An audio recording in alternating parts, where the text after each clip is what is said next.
ನಮಸ್ತೆ ಎಲ್ಲರಿಗೂ. ಇವತ್ತು ಒಂದು ಮರ್ಡರ್ ಮಿಸ್ಟ್ರಿ ಕಥೆಯೊಂದಿಗೆ ಬಂದಿದ್ದೇನೆ. ಇದು ನಡೆದದ್ದು 18th of June 2024 ಮಹಾರಾಷ್ಟ್ರ ವಸ ಎಂಬ ಜಾಗದಲ್ಲಿದ್ದಂತಹ ಒಂದು ಚಿಕ್ಕ ಜಾಗ ಚಿಂಚಿವಾಡಿ ಎಂಬ ಇಂಡಸ್ಟ್ರಿಯಲ್ ಏರಿಯಾದಲ್ಲಿ ನಡೆದಂತಹ ಘಟನೆ. 8:30 ಬೆಳಿಗ್ಗೆ ಅಷ್ಟರಲ್ಲಿ ಒಂದು 20 ವರ್ಷದ ಹುಡುಗಿಯನ್ನ ಕೊಲೆ ಮಾಡಲಾಗಿತ್ತು. ಆಕೆ ಯಾಕೆ ಕೊಲೆಯಾದ್ಲು, ಯಾವ ಇಂಟೆನ್ಷನಲ್ಲಿ ಕೊಲೆ ಮಾಡಿದ್ದಾನೆ, ಆತ ಯಾರು ಎಂಬ ಎಲ್ಲ ಕ್ವಶನ್ಗೆ ಇವತ್ತಿನ ವಿಡಿಯೋ ಆನ್ಸರ್ ಆಗಿರುತ್ತೆ. ಬನ್ನಿ ವಿಡಿಯೋ ಸ್ಟಾರ್ಟ್ ಮಾಡೋಣ. ಆರ್ತಿ ಯಾದವ್ ಈಕೆ ಆಕ್ಚುಲ್ ಆಗಿ ಉತ್ತರ ಪ್ರದೇಶನವಳು, ಆದ್ರೆ ಈತಳ ಫ್ಯಾಮಿಲಿ ಮಹಾರಾಷ್ಟ್ರದಲ್ಲಿ ಸೆಟಲ್ ಆಗಿತ್ತು. ಯಾಕೆಂದ್ರೆ ಅವಳ ಫ್ಯಾಮಿಲಿಯಲ್ಲಿ ಇದ್ದದ್ದು 4 ಮಂದಿ: ತಂದೆ, ತಾಯಿ, ಆಕೆ ಹಾಗೂ ಆಕೆಯ ಚಿಕ್ಕ ತಂಗಿ. ತನ್ನ ತಂದೆ ಮಾತ್ರ ಮನೆ ಹೊರಗಡೆ ಹೋಗಿ ಕೆಲಸ ಮಾಡಿ ಮನೆ ನೋಡ್ಕೊಳ್ತಿದ್ರು. ಹಾಗಾಗಿ ಇವರ ಫೈನಾನ್ಷಿಯಲ್ ಸ್ಟೇಟ್ ತುಂಬಾನೇ ಲೋ ಇತ್ತು. ಈ ಟೈಮಲ್ಲಿ ಇವರು ಮಹಾರಾಷ್ಟ್ರದ ವಸ ಈಸ್ಟ್ ಅಲ್ಲಿ ವಾಸವಾಗಿದ್ರು. ಇದೆಲ್ಲ ಆಗುವ ಟೈಮಲ್ಲಿ ಆಕೆಗೆ 6 ವರ್ಷದ ಹಿಂದೆ ರೋಹಿತ್ ಯಾದವ್ ಎಂಬವರೊಟ್ಟಿಗೆ ಪರಿಚಯ ಆಗುತ್ತೆ. ರೋಹಿತ್ ಯಾದವ್ ಹರಿಯಾಣದವರು. ಅವರು ಹರಿಯಾಣಕ್ಕೆ ಬಿಲಾಂಗ್ ಆಗಿರುವವರು. ಬಟ್ ಅವರು ಕೂಡ ಮಹಾರಾಷ್ಟ್ರಕ್ಕೆ ಸ್ವಲ್ಪ ಸಮಯದ ಹಿಂದೆ ಕೆಲಸಕ್ಕೆ ಅಂತ ಬಂದಿರ್ತಾರೆ. ಅವರು ಕೂಡ ವಸ ಈಸ್ಟ್ ಅಲ್ಲೇ ವಾಸವಾಗಿದ್ರು. ರೋಹಿತ್ ಯಾದವ್ ಆಕ್ಚುಲ್ ಆಗಿ ಫೈನಾನ್ಷಿಯಲ್ ಸ್ಟೇಟ್ ಅಲ್ಲಿ ತುಂಬಾನೇ ಸ್ಟೇಬಲ್ ಆದಂತಹ ಮನುಷ್ಯ. ಆತನಿಗೆ ಯಾವುದೇ ರೀತಿಯ ಅಡೆತಡೆ ಇರಲಿಲ್ಲ. ಯಾಕೆಂದ್ರೆ ಆತ ಒಂದು ಪ್ರೈವೇಟ್ ಕಂಪನಿಯಲ್ಲಿ ವರ್ಕ್ ಮಾಡ್ತಿದ್ದ. ರೋಹಿತ್ ಯಾದವ್ ಯಾವಾಗಲೂ ಆರ್ತಿ ಯಾದವ್ಗೆ 100% ಆಗಿ ಡೆಡಿಕೇಟ್ ಮಾಡ್ತಿದ್ದ ಹಾಗೂ ಆಕೆಗೆ ಎಲ್ಲ ರೀತಿಯ ಕಷ್ಟದಲ್ಲಿ ಹೆಲ್ಪ್ ಮಾಡ್ತಿದ್ದ. ಹೀಗೆ ಹೆಲ್ಪ್ ಮಾಡ್ತಾ ಇರುವಾಗ ಅವರ ಇಬ್ಬರ ನಡುವಲ್ಲಿ ಒಂದು ಒಳ್ಳೆಯ ಬಾಂಡ್ ಕ್ರಿಯೇಟ್ ಆಗ್ತದೆ. ಎಷ್ಟರವರೆಗೆ ಅಂದ್ರೆ ರೋಹಿತ್ ಯಾದವ್ಗೆ ಆರ್ತಿ ಯಾದವ್ನನ್ನ ಬಿಟ್ಟು ಒಂದೊಂದು ಕ್ಷಣ ಕೂಡ ಇರ್ಲಿಕ್ಕೆ ಆಗ್ತಿರ್ಲಿಲ್ಲ. ಅಷ್ಟು ಕ್ಲೋಸ್ ಆಗಿದ್ದ. ಹಾಗೂ ಆರ್ತಿ ಯಾದವ್ ಕೂಡ ಅಷ್ಟೇ ಮಿಂಗಲ್ ಆಗ್ತಾ ಇದ್ರು. ಅಷ್ಟೇ ಕಂಪ್ಲೀಟ್ 100% ಆಕೆಯ ಸೈಡಲ್ಲೂ ಕೂಡ ರೋಹಿತ್ ಯಾದವ್ಗೆ ಕೊಡ್ತಾ ಇದ್ರು. ಬೈ ದೆನ್ ಒಂದು ಘಟನೆ ನಡೆಯುತ್ತೆ. ಅದೇ ಆರ್ತಿ ಯಾದವ್ ಅವರ ತಂದೆ ಹುಷಾರಿಲ್ಲದೆ ಬೀಳ್ತಾರೆ. ಅವರ ಫೈನಾನ್ಷಿಯಲ್ ಸ್ಟೇಜ್ ತುಂಬಾ ಲೋ ಇದ್ದ ಕಾರಣ ರೋಹಿತ್ ಯಾದವ್ ಅವರ ಪರಿಚಯದ ಥ್ರೂ ಒಂದು ಕಂಪನಿಯಲ್ಲಿ ಒಳ್ಳೆ ಕೆಲಸವೇ ತೆಗೆದುಕೊಡ್ತಾರೆ.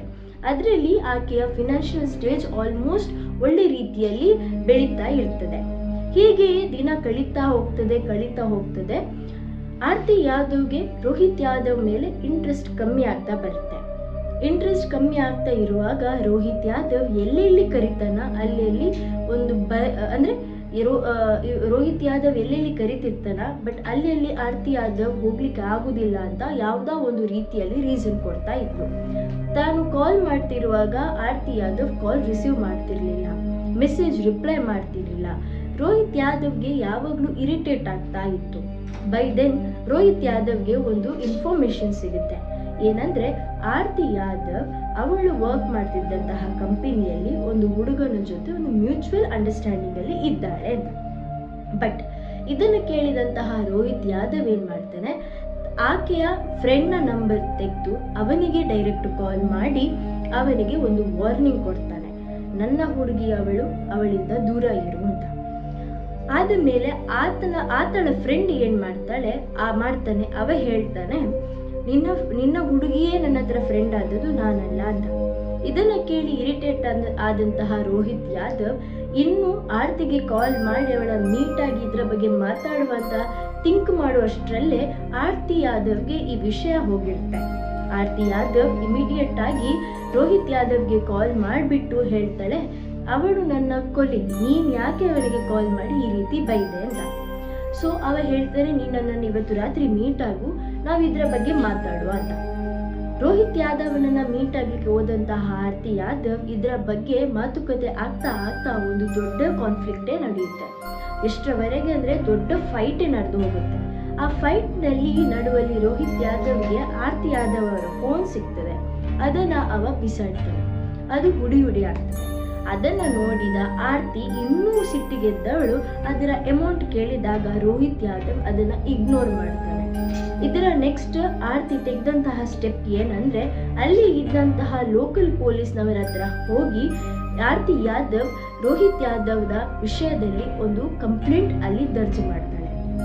ಕಂಪ್ಲೇಂಟ್ ಏನ್ ಕೊಡ್ತಾಳೆ ಅಂದ್ರೆ, ರೋಹಿತ್ ಯಾದವ್ ಯಾರಂತ ನನಗೆ ಗೊತ್ತಿಲ್ಲ, ಆತ ನನಗೆ ತುಂಬಾನೇ ಡಿಸ್ಟರ್ಬ್ ಮಾಡ್ತಿದ್ದಾನೆ, ನನ್ನ ಫೋನ್ ಕೂಡ ಇವತ್ತು ಈ ಕಂಡೀಷನ್ ಮಾಡಿಟ್ಟಿದ್ದಾನೆ, ಹಣ ಕೇಳುವಾಗ ಇಗ್ನೋರ್ ಮಾಡ್ತಿದ್ದಾನೆ ಅಂತ. ಪೊಲೀಸ್ನವರು ಇದನ್ನ ಅಷ್ಟೇನು ದೊಡ್ಡದಾಗಿ ಕೇಸನ್ನ ತಗೊಳ್ಳೋದಿಲ್ಲ. ಬಟ್ ಇನ್ಸ್ಟೆಡ್ ರೋಹಿತ್ ಯಾದವ್ನನ್ನ ಪೊಲೀಸ್ ಸ್ಟೇಷನ್ಗೆ ಕರೆದು ಅಲ್ಲಿ ಅವರ ಹತ್ರ ಅಮೌಂಟ್ ಎಷ್ಟು ಬೇಕಷ್ಟು ತೆಗಿಸಿ ಸ್ವಲ್ಪ ಅವನಿಗೆ ಒಂದು ಕಸ್ಟಡಿಯಲ್ಲಿ ಹೊಡೆದು ಅವನ ಹತ್ರ ಅಮೌಂಟ್ ತೆಗಿಸಿ ಆರ್ತಿ ಯಾದವ್ಗೆ ಕೊಡ್ತಾರೆ. ಇದಾದ ಮೇಲೆ ಆರ್ತಿ ಯಾದವ್ ಅವಳಷ್ಟಕ್ಕಿದ್ಲು, ರೋಹಿತ್ ಯಾದವ್ ಅವರಷ್ಟಕ್ಕಿದ್ದ. ಇದರ ನಡುವಲ್ಲಿ ರೋಹಿತ್ ಯಾದವ್ ಆರ್ತಿ ಯಾದವ್ ಎಷ್ಟು ಗಂಟೆಗೆ ಅವಳ ಆಫೀಸಿಗೆ ಹೋಗ್ತಾಳೆ, ಎಷ್ಟು ಗಂಟೆಗೆ ಮನೆಗೆ ರಿಟರ್ನ್ ಆಗ್ತಾಳೆ, ಹಾಗೂ ಅವಳು ಯಾರ ಹತ್ರ ಮಾತಾಡ್ತಾಳೆ, ಯಾರ ಹತ್ರ ಮಾತಾಡೋದಿಲ್ಲ, ಎಲ್ಲಿಗೆ ಹೋಗ್ತಾಳೆ, ಏನ್ ಮಾಡ್ತಾಳೆ, ಇದರ ಬಗ್ಗೆ ಅವ ಕಂಪ್ಲೀಟ್ ಆಗಿ ಒಂದು ಕಣ್ಣಿಟ್ಟಿರ್ತಾಳೆ.